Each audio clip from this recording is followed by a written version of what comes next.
خلينا متفقين ان مش كل المنتجات كلنا بنتفق عليها، بس المنتج ده انا بستغرب جدا لما بلاقي حد ما استخدموش لحد دلوقتي او مش بيشكر فيه زي ما هو يستاهل.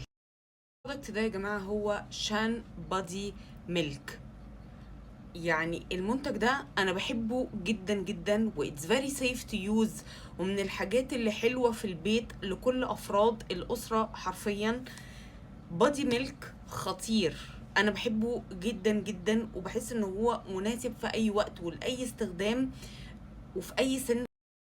سهل الفرد على الجسم، سهل الامتصاص، بيسيب الجسم مترطب وبيسيبه لامع كده، وترطيبه فعلا بيقعد. انا كده كده برطب جسمي كل يوم، بس بحس ان ترطيبه خطير، مفهوش كحول، مفهوش برفيومز، فنقدر نستخدمه بعد الليزر، نقدر نستخدمه لو احنا بشرتنا حساسة، نقدر نستخدمه في كل وقت. انا بحس ان البرودكت ده فعلا جوكر.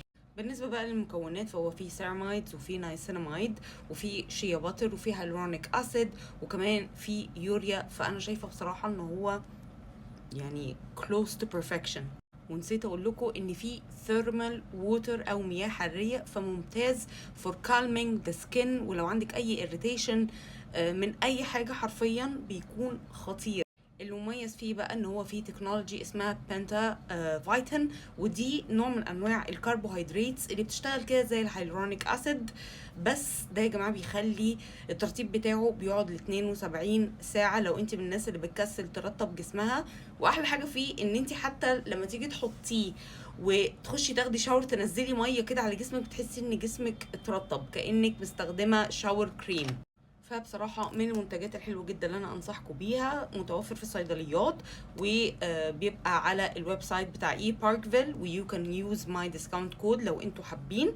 لو مش حابين ما تستخدموهوش، بس المنتج ده انا بحبه جدا. بستخدمه بعد الليزر، بستخدمه لو حاسه باي اريتيشن، وكمان كترطيب، وبرش عليه كده البادي سبلاش او البرفيوم، بيخلي كده اللونجيفيتي بتاعه ريحتك تبقى تحفه.